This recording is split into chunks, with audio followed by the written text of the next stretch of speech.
আসসালামু আলাইকুম, সবাই কেমন আছেন? আমি আলহামদুলিল্লাহ খুব ভালো আছি। আজকে একটা ভিডিও নিয়ে আসলাম একদমই অন্যরকম। এটা ছিল ডিসেম্বরের, যখন আমরা গ্রামের বাড়িতে মানে আমার বাবার বাড়িতে ঘুরতে গেছি। আমার বাবার বাড়ি যদিও গ্রামের বাড়ি, তবে গ্রামের বাড়ির মাঝেও যদি সুন্দর খোলামেলা একটু গাছপালা থাকবে আর একটু অন্যরকম থাকে, যেমন হরিণ থাকে, ময়ূর থাকে, যেগুলি মানে আমরা গ্রামে দেখতে পাই না, সেগুলো যদি গ্রামের মানুষ দেখতে পায় তাহলে কতটা ভালো লাগে বলেন তো। তা আমাদের বাড়ির কাছ থেকে একদমই কাছে, আমরা ইচ্ছা করলে হেঁটে যেতে পারি, এতটুক কাছে। তো আমরা ফ্যামিলির সবাই মিলে চলে গিয়েছিলাম সেই দিন।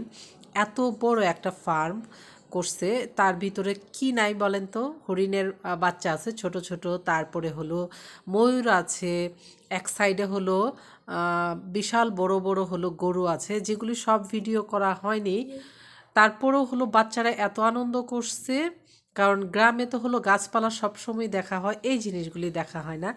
তো এই যে আমি মাঠ দিয়ে একটু হাঁটতেছিলাম, আর সব বাচ্চা কাচ্চারা দোলনা আছে, স্লিপার আছে, বাচ্চারা যে যেটাতে বসে আনন্দ পায় তো তাই করতেছে। আর আমার সাথে আসছে হলো দুইজন ব্লগার, তারা তো বুঝেন আমার মতোই ভিডিও করতে ব্যস্ত হয়ে গেছে। এই যে আমার ছেলে তো খুব আনন্দ করছে, যদিও গ্রামের বাড়িতে আসলে সে খুবই আনন্দ করে, খুব মজা পায়।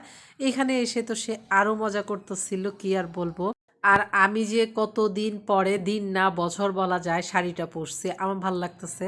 শাড়ি পরে যে ঘুরতে আসছি, আমি আসলে একটু অন্যরকম, শাড়ি পরে মনে হয় চুপচাপ বসে থাকি, কিন্তু সেদিন ঘুরতে বের হয়েছি, বেশ ভালো লাগছে। তো ডিসেম্বর মাস মানেই তো বুঝেন ঘোরাফেরা।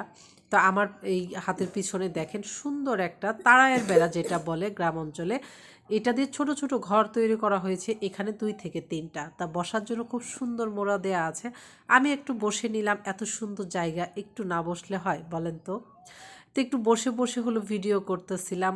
আর এই যে আমরা চাচি ভাস্তি সুন্দর করে একটু অভিনয় করতেছিলাম, সাথে ভিডিওটা করে দিচ্ছিল আমার ভাস্তি। ওকে বললাম কেমন দেখাচ্ছে, ও বলল যাক অনেক সুন্দর দেখাচ্ছে। তবে আমার চেয়ে আমার ভাস্তি, তার যে ভাবি মানে আমার চাচির প্রশংসা বেশি করতেছিল। তা আমরা ঘুরতে ঘুরতে দেখেন বেলা কিন্তু ডুবে যাচ্ছে, তবে পরিবেশটা আরও বেশি সুন্দর হয়ে আসছে বেলা ডুবে যাওয়ার সাথে সাথে। এই যে দেখেন সম্পূর্ণ এরিয়া।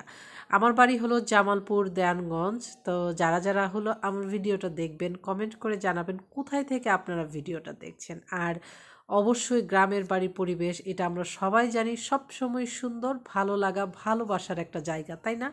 এখানে কিন্তু ছোট্ট একটা পুকুর পাড় আছে, দেখেন সিঁড়ি করা আছে। ওই যে বললাম দুজন ব্লগার আসছে, তারা ভিডিও করা নিয়ে ব্যস্ত, আমিও কিন্তু কম ছিলাম না, আমি অনেক ভিডিও করে ফেলছি। কারণ ব্লগার মানেই বুঝেন যেখানে যাই সেখানেই ভিডিও করি। তো আজকের এখানে সমস্ত পরিবেশ দেখিয়ে দিলাম। কেমন লাগলো জানাবেন। আল্লাহ হাফেজ, সবাইকে ভালো থাকবেন।